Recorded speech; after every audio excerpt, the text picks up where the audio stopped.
1절부터 7절까지입니다.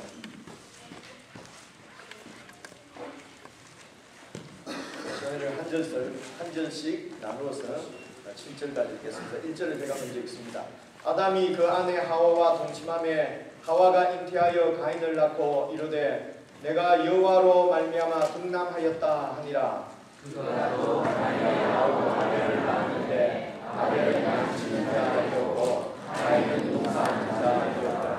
세월이 지난 후에 가인은 땅의 소산으로 제물을 삼아 여호와께 드렸고 아벨은 자기로 양의 첫새와 그 기름으로 드렸더니 여호와께서 아벨과 그 제물을 연락하시나 가인과 그 제물은 연락하지 아니하신지라. 가인이 심히 분하여 안색이 변하니 여호와께서 가인에게 이르시되 내가 분하여 하는 불증이며 안색이 변하는 불증이며 네가 선을 행하면 어찌 난처를 들지 못하겠느냐. 선을 행치 아니하면 죄가 문에 엎드리느니라. 함께 읽겠습니다. 죄의 소원은 네게 있으나 너는 죄를 다스릴지니라.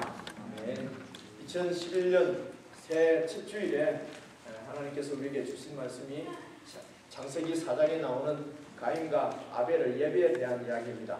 가인과 아벨 이야기는 교회에 조금 다닌 분들이면 어릴 때부터 우리 주일학교 학생들도 공과 시간에 배워서 또 들어서 잘 알고 있는 말씀입니다. 가인과 아벨의 예배, 이 예배에 관한 창세기 4장의 말씀을 새 첫 주일 우리 교회 예배에 하나님께서 주신 이유가 무엇일까 생각해보니까 하나님께서 오늘 우리 교회에 꼭 가장 중요하게 하시고 싶은 말씀이 바로 바른 예배에 관한 것이기 때문이라고 저는 믿습니다.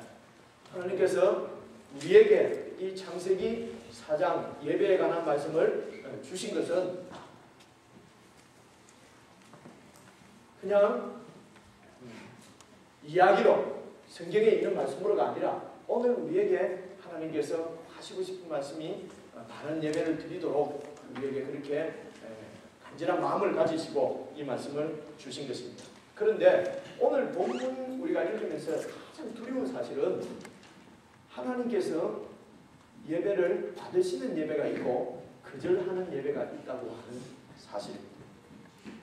아벨의 예배는 하나님께서 받으셨는데 가인의 예배는 하나님께서 거절하셨다는 것이죠.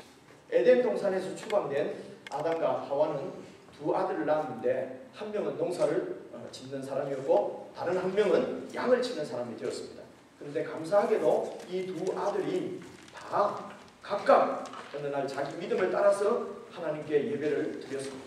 그런데 그 결과가 예배를 드린 결과가 너무도 엄청난 도저히 상상할 수 없는 사건으로 나타나게 된 것입니다. 인류 최초의 가장 무서운 문제, 살인사건, 형이 동생을 죽이는 이 살인사건이 바로 이 예배를 드린 후에 나타났다고 하는 사실입니다. 여러 번 말씀을 드렸습니다만 지금 이 창세기 말씀을 처음 듣고 있는 백성들은 누구라고요? 바로 애굽에서 출애굽한 애굽에서 나온 백성들, 즉 광야 교회가 이 말씀을 듣고 있는 것입니다.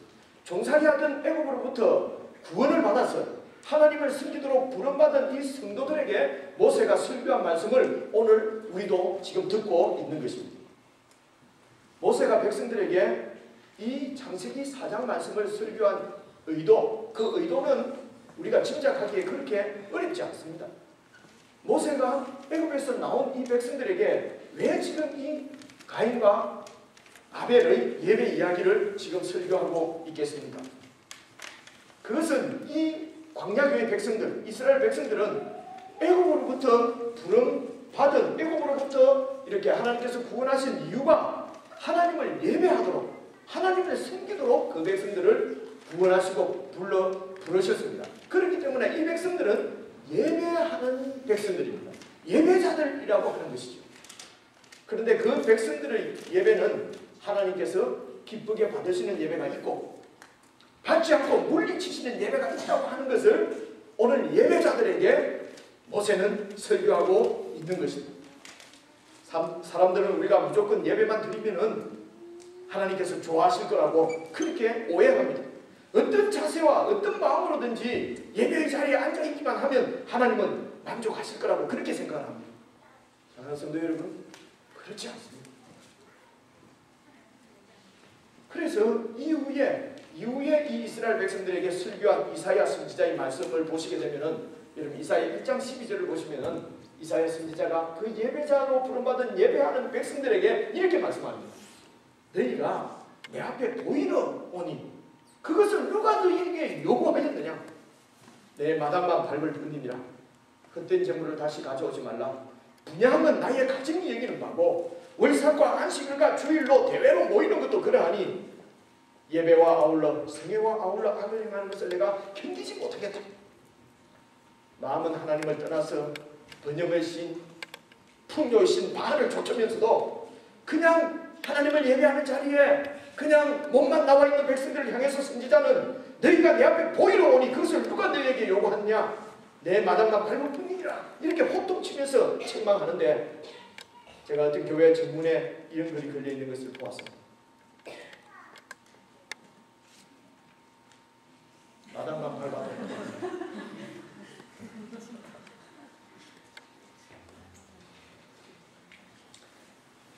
하나님은 누가 그것을 내게 너희들에게 요구했느냐? 내 마당만 밟는 이 백성들아. 교회는 마당만 밟아도 복입니다. 그냥 무조건 와 있으면 된다는 것이죠. 또 한 가지 모세가 이 설교를 통해서 백성들에게 가르치려고 하는 것은, 참으로 하나님을 예배하는 사람, 참으로 하나님을 섬기려는 사람들은 그렇지 않는 사람에게 미움과 박해를, 핍박을 당할 수밖에 없다는 사실입니다. 범죄한 아담 앞에 하나님께서 예언하셨습니다. 뱀을 향하여 예언했는데 그 내용이 내가 여인의 후손으로 너로 여자와 원수가 되게 하고 네 후손도 여자의 후손과 원수가 되게 하리니, 결국 인간은 뱀의 후손과 여인의 후손으로 이렇게 갈라지는 것입니다. 뱀의 후손은 끊임없이 여인의 후손을 공격하고 핍박하게 될 것입니다. 참으로 믿음으로 살려고 하는 사람들,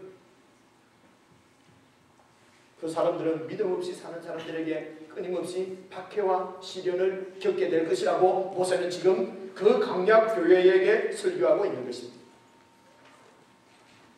오늘 이 시간 우리가 중심적으로 생각해봐야 될 것은, 왜 하나님께서 가인의 제사를 거절하셨느냐? 왜 가인의 제사를 하나님께서 받지 않으셨느냐 하는 것입니다. 그래서 오늘 말씀 4절과 5절을 다시 자세히 보시면은 4절 5절을 함께 읽겠습니다. 시작.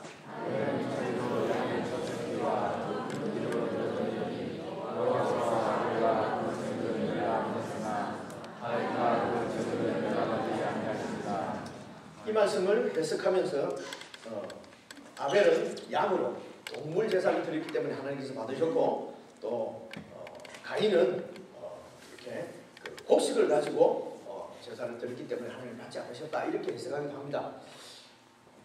그런데 그것은 너무 제가 생각에는 너무 이렇게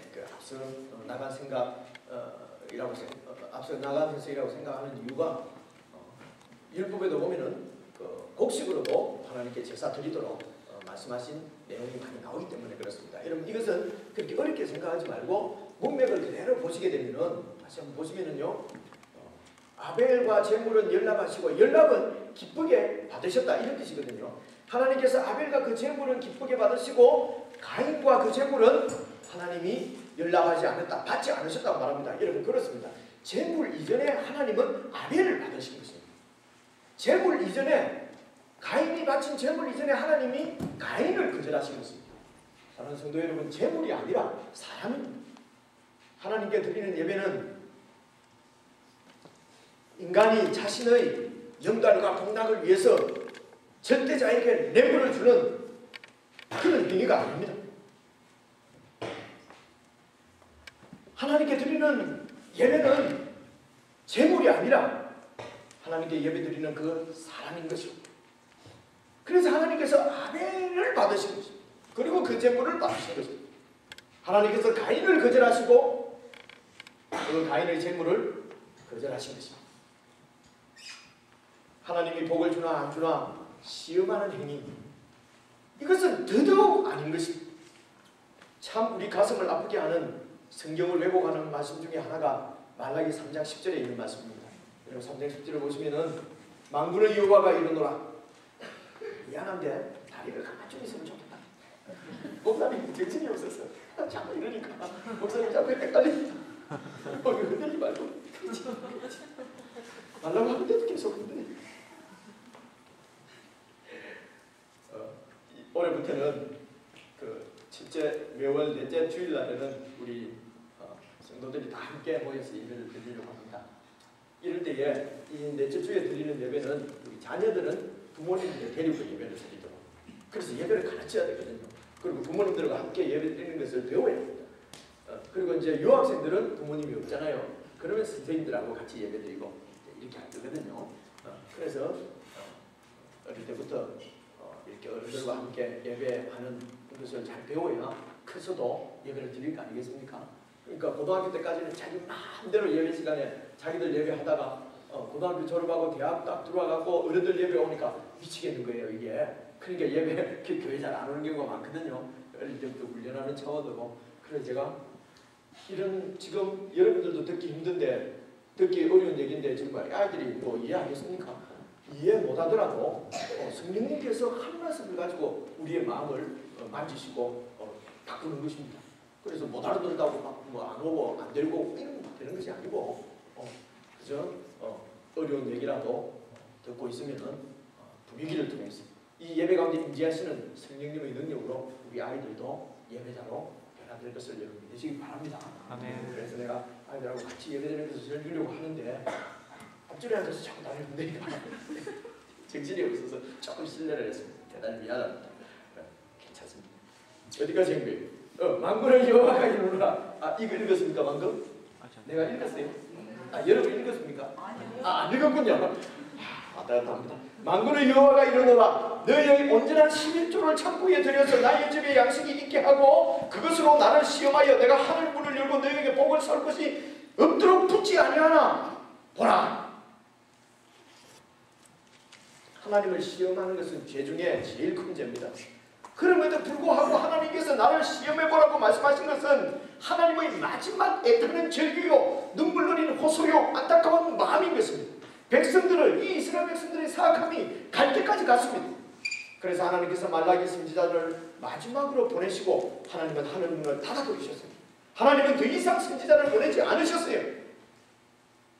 이런 하나님의 가슴 아픈 이야기의 문맥은 무시해버리고 단지 11조의 액소에 초점을 맞추어서 흥금을 한번 해봐라. 하나님께서 곡간에 넘치도록 부어주시는지 안 부어주시는지 시험해보라고 설교하는 것은 참으로 두렵고 무서운 일입니다.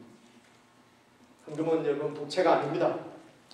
우리가 드리는 예배는 세상의 부귀 영화를 누리기 위해서 하나님을 꼬시고 달려는 굿이 아니라는 말입니다.